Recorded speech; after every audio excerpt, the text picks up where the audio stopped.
In Arizona gave Adelita Grijalva a decisive win in the special election for a House seat previously held by her late father, Representative Raul Grijalva. In a social media post, Grijalva thanked her supporters in Arizona's 7th Congressional District, writing, quote, "Now let's get to work." CBS News congressional reporter Taurean Small is working on Capitol Hill for us this morning. Taurean, great to see you.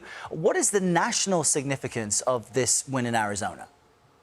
Yeah, good morning, Errol. While this victory wasn't necessarily an unexpected outcome, considering this is a very deep blue congressional district in Arizona, this does now shift the scales on the balance of power here in the House of Representatives. That count is now 219 for Republicans, and it will be 214 once Grijalva is sworn in for Democrats. What that means in the short term is some of the bipartisan and at odds controversial legislation could potentially move forward, considering the fact that there are a few Republican defectors in Thomas Massie of Kentucky, Marjorie Taylor Greene of Georgia, looking to force a vote on releasing the so-called Epstein files. With this, they could have enough votes to do so, Errol. And Taurean, I want to now talk about a potential government shutdown. Here we are again in familiar territory. President Trump pulling out of talks with House and Senate Democratic leaders. Why is that?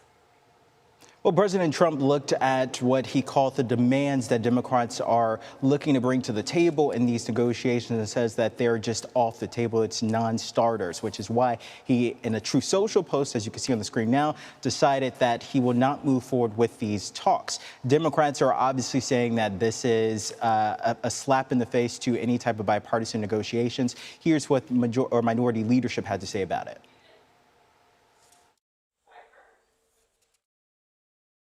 By refusing to even sit down with Democrats, Donald Trump is causing the shutdown. This is a Trump shutdown. It's clear that Donald Trump and House Republicans and Senate Republicans are running scared, which is why they refuse to even sit down and have a conversation. Errol, this is a strategy that Republicans in the House were hoping would pay off in their favor. They quickly moved their continuing resolution over to the Senate and then recessed for the rest of the month, looking to jam it through the Senate in the hopes that a few moderate Democrats would side with Republicans, as we saw in the vote last week. That just didn't happen. Now they'll have to come back before government spending is essentially exhausted by the end of the month. Wow, an exhausting topic. Taurean Small, thanks so much.